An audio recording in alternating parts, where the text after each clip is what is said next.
Good morning all student. कल हमने व्यतिकरण को पूरा किया। आगे आज हम पढ़ेंगे विवर्तन। विवर्तन क्या होता है, कितने प्रकार का होता है और कैसे ये घटना घटित होती है। देखो पहला लेके चल रहे हैं विवर्तन। अब देखो विवर्तन होता क्या है। ये विवर्तन जो है ये कह सकता हूं कि तरंग सिद्धांत पर आधारित घटना है। और जैसे मान लो हमने एक अवरोधक बना दिया, ये अवरोधक हो गया, ठीक है। ये अवरोधक हुआ, यहां से कोई प्रकाश तरंग आपतित होता है। यहां से क्या होता है, कोई प्रकाश तरंग आपतित होता है।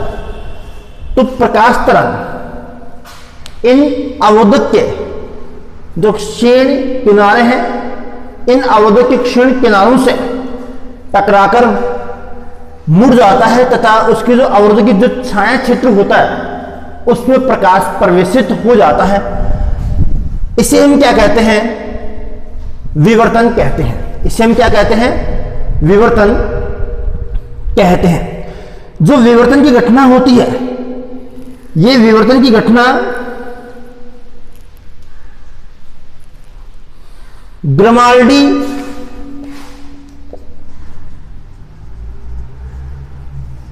विवर्तन क्या होता है, ये ग्रामाल्डी नामक वैज्ञानिक ने कहा तथा इस विवर्तन की खोज इसने की।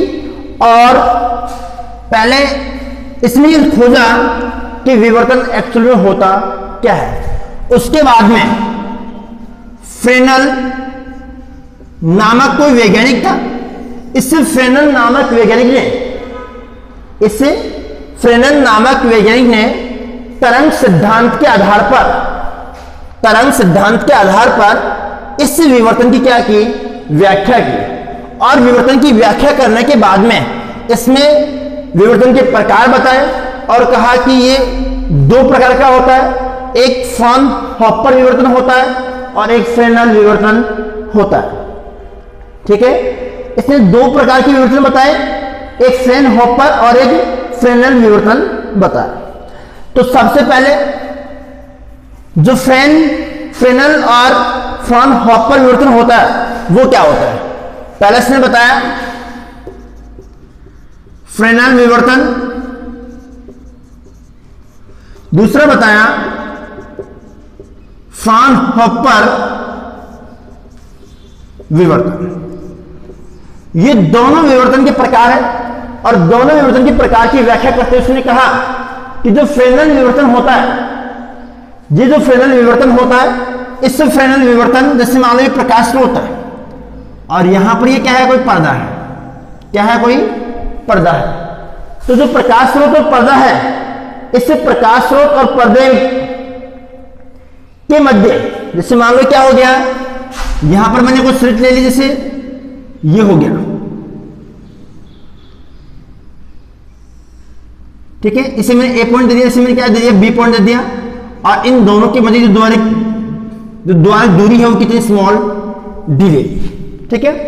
यहां से मैं आपको ये कहूं कि इससे एक वर्णीय प्रकाश स्रोत से, ये एक वर्णीय कोई प्रकाश स्रोत है, इससे एक वर्णीय प्रकाश स्रोत से प्रकाश तरंगागर के रूप में क्या होता है, विस्तृत होता है। किसके रूप में होता है भाई, तरंगागर के रूप में विस्तृत होता है। तो प्रकाश यहां से एक रेखा मैंने ये बना दी और एक ये ड्रॉ कर दी। प्रकाश तरंगागर रूप में आएगा, किस पर आएगा, पर्दे पर आपतित होगा। किस पर आएगा, पर्दे पर आपतित होगा। तो इससे पर्दे पर क्या होगा, एक तीव्रता का वितरण होगा। किसका वितरण होगा भाई, तीव्रता का वितरण होगा। तो ये तो क्या हो गया, प्रकाश स्रोत। ये क्या हो गया, द्वारक। और ये क्या हो गया,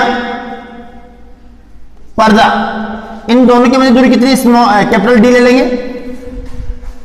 और इस पर्दे में क्या हो रही है, तीव्रता उत्पन्न हो रही है, जहां पर क्रमागत चमकीले और काले संधि क्या होती हैं, प्राप्त होती हैं। व्यतिकरण में यह था कि जो केंद्रीय फ्रिंज थी वो चमकीली थी, उसके पश्चात क्रमागत क्या थी, काली फ्रिंजें थी। इसमें क्या होता है कि जो केंद्रीय फ्रिंजें होती हैं उसका विस्थापन और तीव्रता क्या होती है, अधिकतम होती है, तथा धीरे धीरे जैसे जैसे तरंगे आगे की ओर बढ़ती जाती है हमें प्रतिरूप प्राप्त होता रहता है, तो उसमें तीव्रता का और विस्थापन का मान धीरे धीरे कम होता जाता है, तथा एक स्थिति ऐसी आती है कि तीव्रता और विस्थापन क्या होता है, 0 या 0 हो जाता है। ठीक है, अब इस फ्रेनेल विवर्तन को हम कैसे परिभाषित कर सकते हैं, कैसे डिफाइन कर सकते हैं, कैसे इसको हम समझ सकते हैं कि जो प्रकाश स्रोत होता है, ये प्रकाश स्रोत कौन सा है, एक वर्णीय प्रकाश स्रोत है।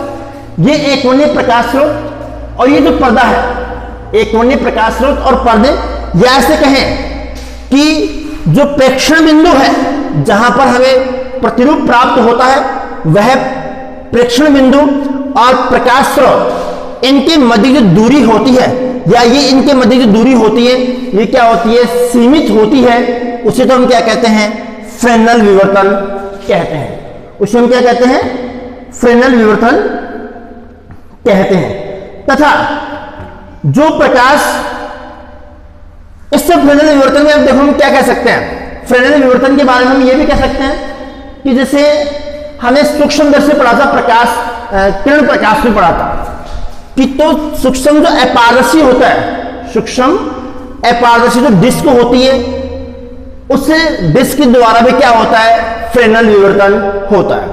जैसे कैसे हुआ कि इस फ्रेनेल विवर्तन में जो तरंगदैर्घ्य होती है इसकी, ये तरंगदैर्घ्य क्या होती है, जब भी विवर्तन होता है तो जो तरंगदैर्घ्य होती है वो तरंगदैर्घ्य उस द्वारक जो अवरोधक होता है, उस अवरोधक की कोटि की होती है।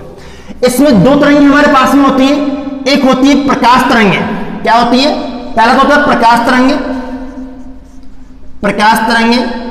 दूसरा होती है श्रव्य या कहें ध्वनि तरंगें, ध्वनि तरंगें। हमारे पास दो तरंगें होती है, एक प्रकाश तरंगें होती है, दूसरी द्रव्य तरंगें, ध्वनि या श्रव्य तरंगें भी कह सकते हैं। अब प्रकाश तरंगें क्या होती है, इससे प्रकाश तरंगें जो तरंगदैर्घ्य कोटि 10⁻7 मीटर के लगभग की होती है। कितनी होती है, 10⁻7 मीटर कोटि की होती है। तथा ये जो इसकी कोटि है द्वारक की तुलना में बहुत ही कम होती है, यानी कि ये द्वारक की तुलना में कम होने से कारण इसका विवर्तन क्या होता है, संभव नहीं होता। फॉर एग्जाम्पल देखो, हमारे एक कमरे में क्या चल रही है, वो टीवी चल रही है, तो उस कमरे में टीवी चल रही है, हम दूसरे कमरे में बैठे हैं, तो उस कमरे में जो टीवी चल रही है उस टीवी की ध्वनि केवल हम दूसरे कमरे में सुन सकते हैं, बल्कि जो टीवी में प्रसारित छायाचित्र उत्पन्न होते हैं वो छायाचित्र हम उसमें नहीं देख सकते।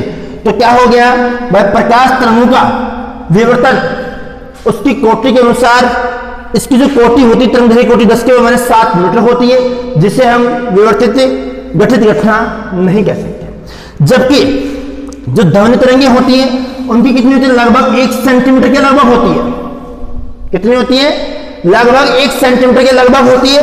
इस कारण इनका क्या होता है, विवर्तन होता है, और हम इन्हें एक कमरे से दूसरे कमरे में स्थित किसी ध्वनि स्रोत से आने वाली ध्वनि को हम क्या कर सकते हैं, विवर्तित सुन सकते हैं। ठीक है, दूसरा हम पढ़ रहे थे फ्रॉनहोफर विवर्तन पढ़ रहे थे।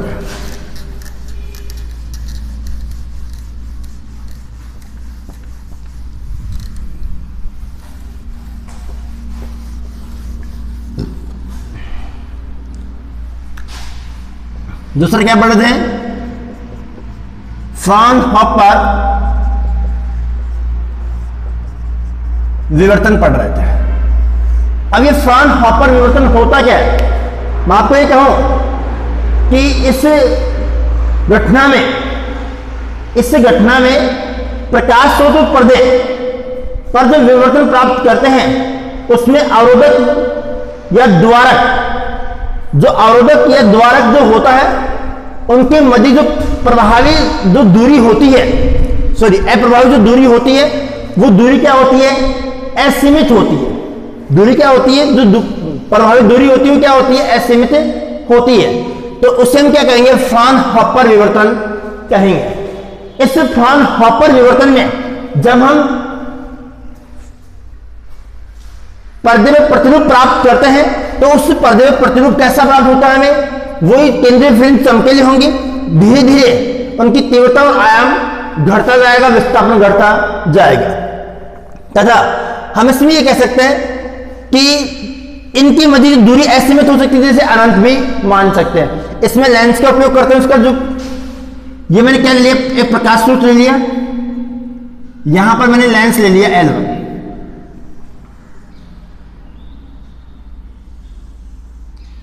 ये क्या गया, लेंस L1 हो गया। यहां पर क्या हो गया,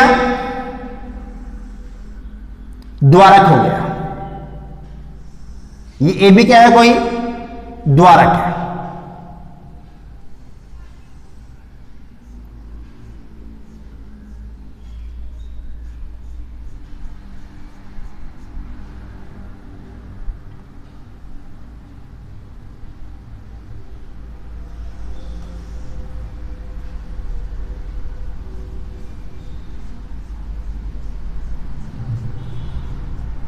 ठीक है, यहां से प्रकाश किरण और ऐसे आते थे होती है, ये इसका प्रकाशीय केंद्र हो गया और इसके प्रकाश किरण हम ये मान के चले इसके प्रकाशीय केंद्र बिंदु O से गुजर रही है। ये प्रकाश किरण अपवर्तित होकर ऐसे गुजरती है और ये ऐसे गुजरती है। ठीक है, यहां से इससे कुछ दूरी पर क्या होता है, पर्दा होता है। ये क्या है, पर्दा है। इसमें दो पॉइंट हम ये कह सकते हैं कि यदि द्वारक ए बी और पर्दे की मध्य की दूरी अधिक नहीं होती, कम होती है, तो हमें दूसरे लेंस की आवश्यकता नहीं होती। और यदि दूरी अधिक होती है तो यहां पर हम एक दूसरा लेंस जोड़ लेते हैं जिसे हम क्या कहते हैं, L2 कहते हैं। इसे हमने क्या कह दिया, L2। ये प्रकाश किरण, ये प्रकाश तरंग यहां पर आपतित होंगी, प्रकाश किरण, और इस L2 लेंस से अपवर्तित होकर क्या हो जाती हैं, इसके केंद्र बिंदु पर एकत्रित हो जाती है।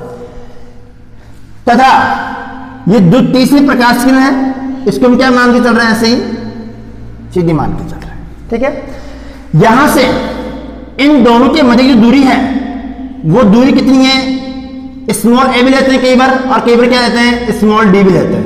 डी भी ले सकते हैं और स्मॉल ए भी ले सकते हैं। ठीक है, जब यहां से ये प्रकाश किरण कुछ कोण पर अपवर्तित होती है तो ये मान के चले कि ये प्रकाश किरण यहां पर अपवर्तित हो रही है,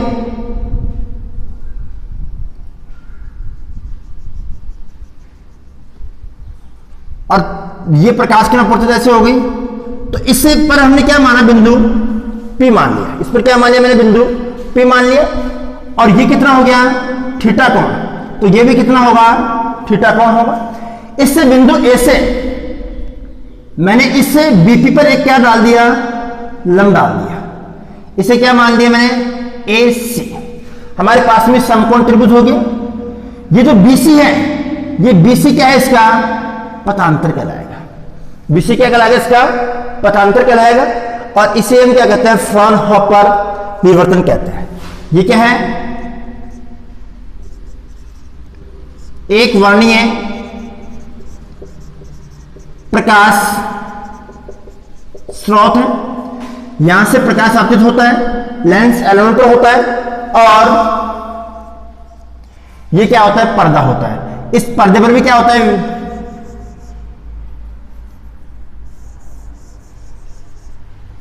ये विवर्तन प्रतिरूप प्राप्त होता है। जैसे जैसे केंद्रीय चमकीली होगी और इस केंद्र की ओर से आगे की ओर बढ़ते जाएंगे तो उन जो प्रतिरूप होंगे, उन प्रतिरूप में जो तीव्रता होगी और विस्थापन होगा, उसका मान क्या होता जाएगा, धीरे धीरे कम होता चला जाएगा। इसमें ये कहें कि जो फ्रेनेल विवर्तन के उदाहरण होते हैं उसे हम कह सकते हैं कि सीधे किनारे, पहला हमने पढ़ा था फ्रेनेल पढ़ा था, और फ्रेनल में हमने ये पढ़ा था कि सीधे किनारे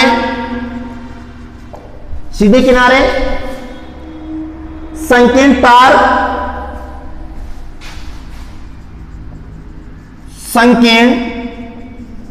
तार। दूसरा हमने पढ़ा, पहला पढ़ लिया हमने सीधा किनारे, दूसरा पढ़ा संकीर्ण तार, तीसरा हम पढ़ेंगे सूक्ष्म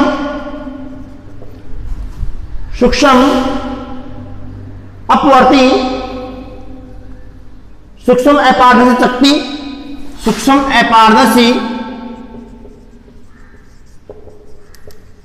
चकती आदि जो उदाहरण हैं वो किसके हैं? फ्रेनल विवर्तन के उदाहरण हैं।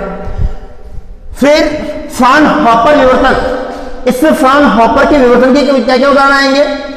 एकल रेखा छिद्र, पहला आएगा एग्जांपल इसका एकल रेखा छिद्र, फिर द्विरेखा छिद्र,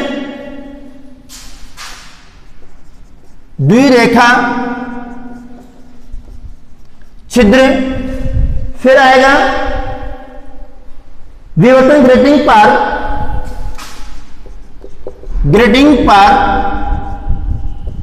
विवर्तन। ये आदि क्या है? फ्राउनहोफर विवर्तन के उदाहरण है। यानी कि जो फ्रेनल विवर्तन हम प्राप्त करते हैं वो सीधे किनारों से, कोई भी वस्तु है या छड़ है उसके सीधे किनारों से क्या होता है, हम जब प्रकाश विवर्तित होता है तो कौन सा होता है? फ्रेनल विवर्तन होता है। और संकीर्ण तार से भी क्या होता है? फ्रेनल विवर्तन होता है। सूक्ष्म अपारदर्शी चकती पर भी क्या होता है? फ्रेनल विवर्तन होता है। ठीक उसी प्रकार जो फ्राउनहोफर विवर्तन होता है, इस फ्राउनहोफर विवर्तन में एकल रेखा छिद्र या एकल झिल्ली भी हम कह सकते हैं। दूसरा जो होगा वो हम ये कह सकते हैं कि द्विरेखा छिद्र भी हो सकता है, और तीसरा ग्रेटिंग विवर्तन भी हो सकता है। ठीक है, तो हम इसमें ये कह सकते हैं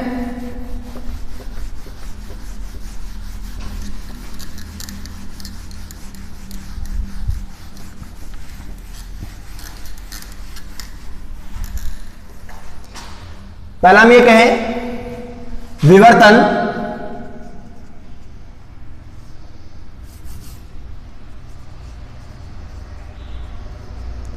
विवर्तन किसे कहते हैं? कि जब कोई प्रकाश किसी अवरोधक या किसी संकीर्ण या सूक्ष्म किनारे से टकराकर उस साइड क्षेत्र में प्रकाश प्रवाह प्रवेशित करता है तो उस घटना को क्या कहते हैं? विवर्तन कहते हैं। इस विवर्तन की खोज किसने की? ग्रिमाल्डी नामक कोई वैज्ञानिक उसने की, और विवर्तन को जो व्याख्या की वो फ्रेनल नामक वैज्ञानिक की। किस सिद्धांत पर की? तरंग सिद्धांत पर फ्रेनल ने की। ये तो क्या की? व्याख्या की, और ये क्या दिया? विवर्तन को बताया कि विवर्तन होता क्या। ग्रिमाल्डी नामक वैज्ञानिक था, उसने तो विवर्तन बताया कि विवर्तन क्या होता है, और इसकी व्याख्या किसने की? तरंग सिद्धांत पर की, और फ्रेनल नामक वैज्ञानिक ने की। अब ये देखेंगे विवर्तन कितने प्रकार का होता है? विवर्तन दो प्रकार का होता है। पहला क्या हो गया? फ्रेनल विवर्तन। दूसरा क्या हो गया? फ्राउनहोफर विवर्तन। एक फ्रेनल विवर्तन हो गया, दूसरा फ्राउनहोफर विवर्तन हो गया। अब इसको हम परिभाषित कैसे कर सकते हैं कि जो पर्दे पर विवर्तन प्राप्त करने वाले स्रोत और पर्दा होता है या अवरोधक या द्वारक होता है, पर स्रोत व द्वारक या अवरोधक की मध्य दूरी क्या होती है? दूरी इसमें क्या होती है? सीमित होती है।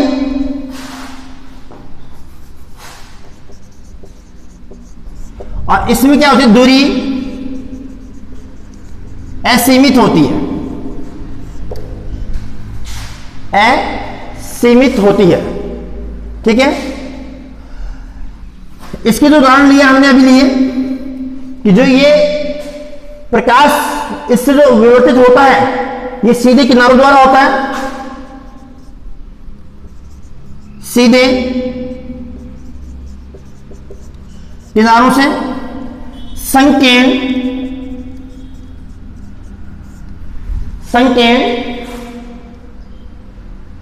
तार व सूक्ष्म अपारदर्शी शक्ति, इन सभी के द्वारा हम क्या प्राप्त कर सकते हैं? फ्रेनेल विवर्तन प्राप्त कर सकते हैं। जबकि फ्राउनहोफर विवर्तन ये कह सकते हैं, इसका ध्यान रखना, मैंने दूरी सीमित और सीमित बताई है, ये स्रोत और अवरोधक या द्वारक के मध्य की दूरी बताई है मैंने, और ये भी स्रोत अवरोधक या द्वारक के मध्य की दूरी है। ये सीमित होती है, क्या होती है? असीमित होती है। ठीक है,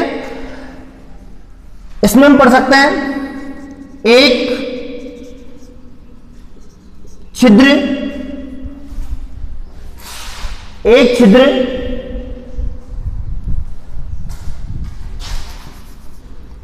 एक रेखा छिद्र, द्विरेखा छिद्र आदि।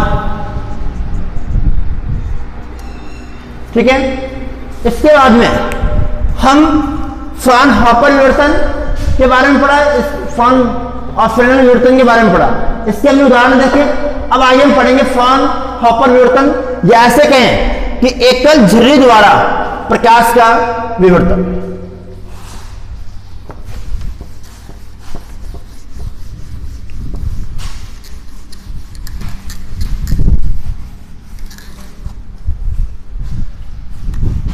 आगे पढ़ेंगे एकल झिर्री या रेखा छिद्र द्वारा फ्राउनहोफर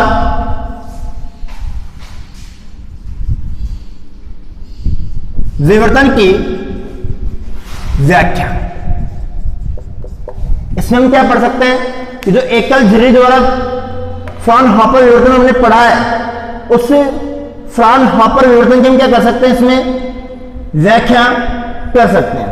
या ऐसे कहें कि एकल झिर्री द्वारा फ्राउनहोफर विवर्तन, ऐसे भी कह सकते हैं। इसमें कई बार हेडिंग इतनी भी आती है कि फ्राउनहोफर द्वारा विवर्तन या फ्राउनहोफर द्वारा विवर्तन की व्याख्या। ठीक है, तो हमने इसमें एक प्रकाश स्रोत बनाया, यहां पर क्या बना दिया? लेंस बना दिया। इस लेंस को मैंने नाम दे दिया L1। यहां पर मैंने कोई अवरोधक बना दिए,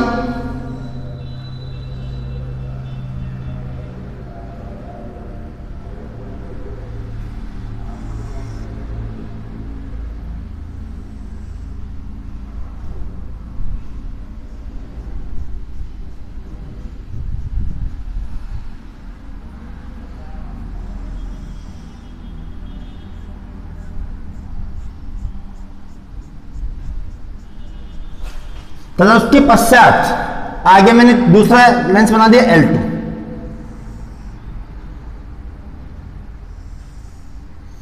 और यहां पर क्या बना दिया मैंने? पर्दा बना दिया।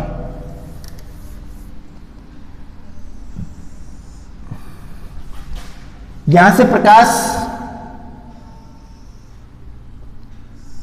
लेंस L1 पर आपतित होता है तथा अपवर्तन के पश्चात अवरोधक से टकराता है और L2 पर आपतित होता है।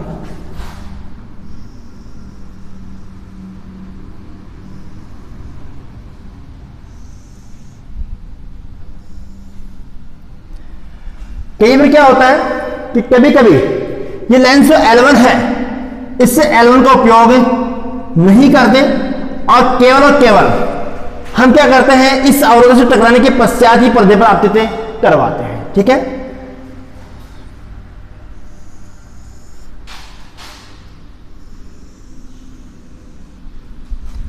ये हो गया।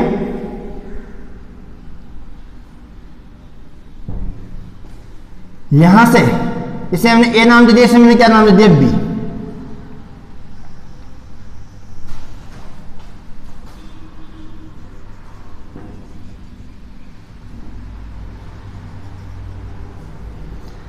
ये कितने कोण पर हो गई, थीटा कोण पर। इसके मध्य जो दूरी है ये वाली दूरी, ये कितनी स्मॉल ए है। यहां से मैंने क्या कर दिया, बिंदु ए से इस पर एक लंब डाल दिया और इसे नाम दे दिया ए और सी। ये क्या बना रहा है, समकोण त्रिभुज बना रहा है। ये इसकी क्या हो गई, बनावट हो गई।